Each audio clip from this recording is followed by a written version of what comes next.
show respect to this person and write in the comments first what you thought about him. Well, just be careful as much as you can because it's scary. In the second half of the 70s in the United States of America, a game show called Dating Game became popular. It's like a minimalist voice, like minimal minimalism, something like that. The main character asked questions to the other participants of the opposite sex in order to choose a partner based on their answers and go on a date together at the expense of the show. Sounds not bad, or isn't it? Importantly, whether it's a girl or a boy, they didn't care who to choose. So the choice was always made by the heart. Or at least with the wrong assumptions, that's the minimum. Many of Dating Time's students over the years have become quite successful. For instance, Arnold Schwarzenegger. But the biggest show is associated with a person about whom most likely you have never heard. About the story that I'm going to tell you today, you will never forget. Did you make the tea? Indeed, on September 13th, 1978, the main heroine was the young and charismatic Cheryl Bradshaw. The episode, with her participation, was quite successful. The questions were deep, the responses of the participants as well. However, the episode went down in the history of American television not because of this. We will have a wonderful time together, Cheryl. When the time came to choose a winner, Cheryl unhesitatingly pointed to the man under number 1, who the host had previously introduced as a successful photographer. Number 1 really seemed to Cheryl more profound than the others, and she also really liked the way he spoke, his intonation, manners, and all that. What is your best time? The best time is at nighttime. Why do you say that? Because it's the only time. Well, that's all. Apparently also, even for a beautiful voice can be enough. Well, in essence, anyone. But when the voice number 1 came out on stage, Cheryl was not delighted. He was tall, with a charming smile and a messy hairstyle, a man whom the host introduced as a parachutist, motorcyclist, and photographer from his hometown Alcala. Alcala? Cheryl promptly clarified the misunderstanding. They heard at once that their victory was waiting for them, and essentially this episode ended. But this is not Alcala's story. When the camera zoomed in and he found himself alone, his spirits dropped. Mrs. Brashew noticed that he suddenly started acting strangely, looking at her with vacant eyes and uttering ambiguous phrases like, "I always get the girls." The woman was confused, unsure if what was happening was some sort of strange joke. But when Alcala invited her over with the words, "This will be something you'll never forget," she realized that she absolutely did not want to go anywhere with him. Not on this day nor any other. She just politely declined, smiled, and never looked back. To her delight, she could see in him what the show organizers could not. What this man did before this release and after it is simply staggering. And that's all. But first, let's take a look at what happened. Rodney Alcala was born on August 23, 1943 in the United States of America, San Antonio, Texas. And from birth, he had a slightly complicated name. Rodrigo Jacques Alcala Bucor, Jesus Maria Joseph. No wonder he preferred to simply call himself Rodney. In 1951, Alcala's family moved to Mexico and returned to the United States of America 3 years later. To be fair, not entirely, let's say. In Mexico, the head of the family decided that he had enough of family life and moved to Los Angeles only with his daughters and mother. In school, he was, so to speak, a popular guy. He really appealed to the girls and all his teenage life was in some kind of turmoil. In 1961, upon finishing his studies, Alcala immediately went to the army. By his own admission, for the first couple of years, he had no problems with his service mates and generally thought he would spend his entire life in the military. But something happened in the 3rd year of service. Something prompted Alcala to hitchhike more than 621 miles to his mother's house across the entire country. What exactly happened is unknown. To the investigating psychiatrist, this story was described as Alcala's nervous breakdown, triggered by his, just a second there, to avoid drowning, antisocial personality disorder. So it is. This also became a reason for the man's dismissal from service. Once he was done with the army, Rodney started looking for a place for himself. Somehow he managed to get into the California University School of Fine Arts, and successfully obtained a bachelor's degree in 1968. That same year, he first got into the police radar. On September 25, 1968, 8-year-old Tali Shapiro, as usual, was going to school. That same day, a car pulled up next to her, driven by Rodney Alcala. He was persuading the girl with truths and lies to get into his car, claiming he just wanted to give her a ride to school. But she refused and just kept walking down the street. Eventually, Alcala continued to follow her and finally managed to persuade her to go with him. This is just cruel. Only relatives can drop off children at school. Tragically, a man was killed on the other side of the road amidst the celebrations. Though he didn't hear the conversation directly, he dismissed it, assuming the girl might be talking to relatives. But something was telling him that something was wrong here, and he decided to follow the car, which he did. The car stopped near a building he was familiar with, after which he went inside with the girl. The man who had been watching all this from the street decided it was time to call the police.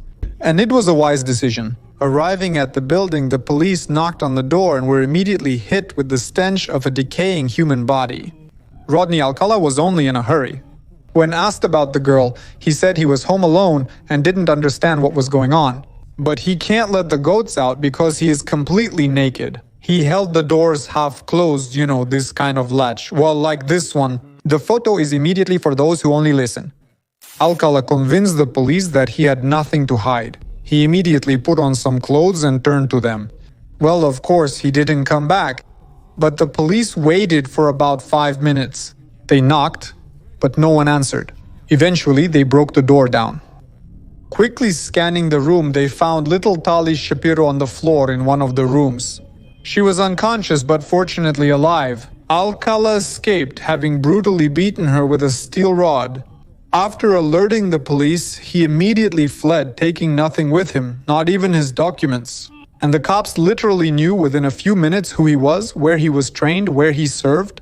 A heap of photos of girls and boys of different ages taken by the man himself was also found. These photos will come up later in this story. Alcala was announced in the federal search, being one of the 10 most searched people in the United States of America at that moment. Whether the Federal Bureau of Investigation was still working on it, or perhaps the native genius of the criminal world, only he knows. At some point, he managed to escape from Los Angeles and hide in New York under a new name, John Berger. Under this name, Alcala enrolled in the New York University Film School, where he studied cinematography under the guidance of Roman Polanski himself. Well, the last thing you can expect is studying cinematography at New York University under a famous director. One of your classmates, so to speak, is a murderer. Polanski himself is a controversial figure, to say the least. In short, everything was chaotic during that period. But not for long. Alcala changed his name again, from Berger to Berger. Alexander Kolodets. Think of some nickname. No, really. John Berger.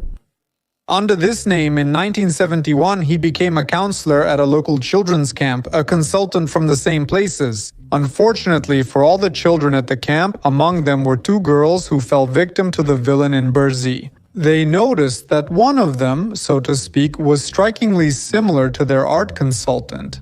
And they shared their suspicions with the headmaster, who in turn shared this with the police. In June of that year, the body of 23-year-old Cornelia Creeley was found. The girl was strangled, her throat was cut, and she was found in her apartment in Manhattan. Her murder was only solved in 2011. The culprit was her own relative, Alcala. It was during that time when he was working at a children's camp. Within a year, Berger was arrested and identified as Alcala's relative. After his extradition to California, he awaited trial. But there's more to the story. By that time, the entire family of Tali Shapiro had moved to Mexico and had no plans to return. The parents refused to come back even for their daughter to testify against her own kin. The parents wanted to minimize the stress their child had gone through and had no intention of making her relive that day again. And without the main witness, it was much harder to prosecute the accused. Well, take it for what it's worth. Honestly, he was only sentenced to 3 years of probation. I'll go through the madness of the restless, without any intention of killing.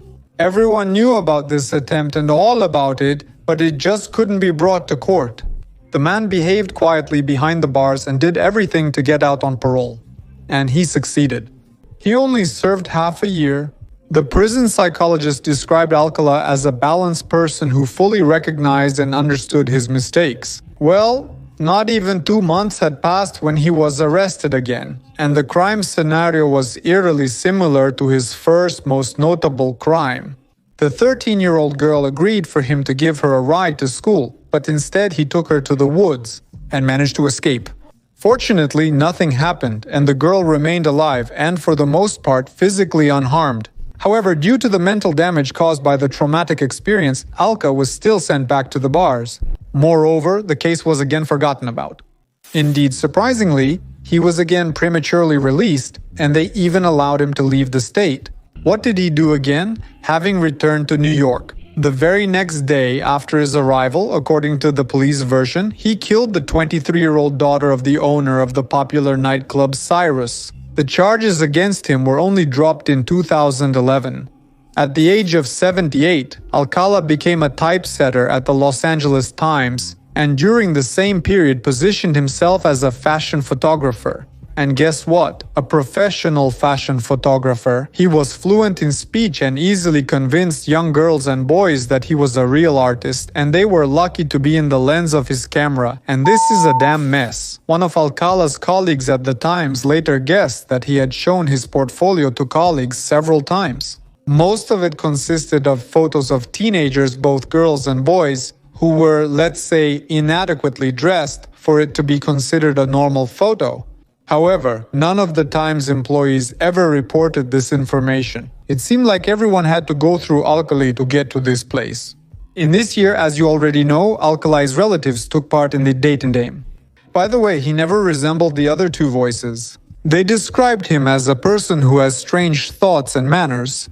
At that moment, he had already driven away 2 girls. But none of the participants or show organizers knew about this. The casting was obviously done by some amateurs. And it seems soft to me. On June 20th, 1979, after the show, Rodney invited 12-year-old Robin Samso for a photo session. Her body was found 12 days later, decapitated. The girl's friends told the police that on the day of her disappearance, a tall, long-haired man approached them and proposed a photo session. Robin agreed and went with him. Investigators made a sketch of this man based on the friend's description and sent it to other departments. One of the officers, who had previously dealt with Alcala, saw the sketch and recognized him. Further searches found the girl's earrings in his possession. Together with the testimonies of Robin's friends and the past of Alcala, this gave all the grounds for a more serious sentence than a few years in prison. In 1980, Alcala's parents were sentenced to death, but the sentence was commuted unexpectedly. Apparently because the jurors were somehow not fully informed about the man's previous crimes. Then, after 6 years, he was tried again and sentenced to death again, but he remained alive. The judicial system in the States is unique, and such cases can drag on for decades. Which, in fact, happened. After 15 years, in 2001, the verdict was again overturned, but the investigation continued.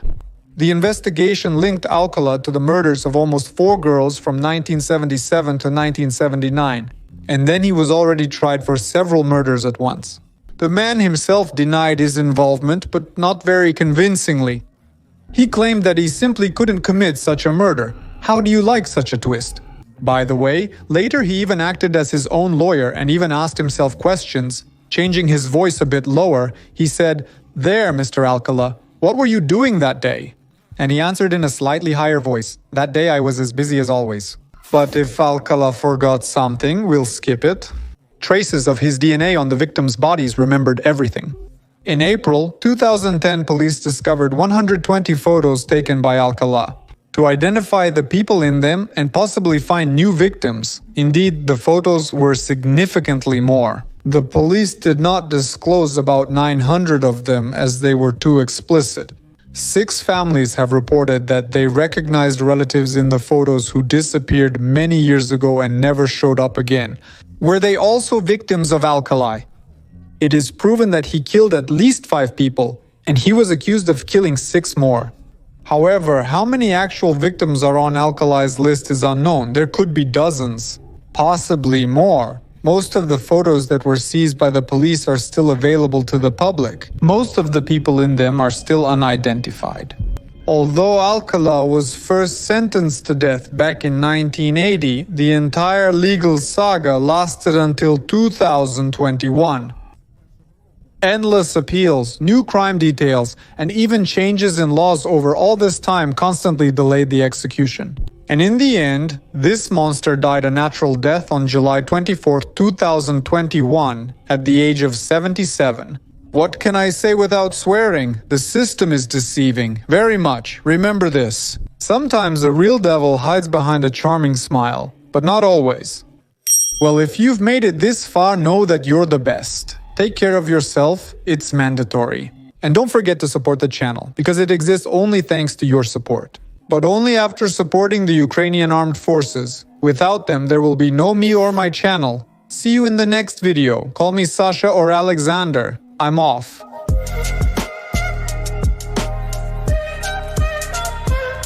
By the way, this was the last video in this kitchen. I'm moving to Kiev.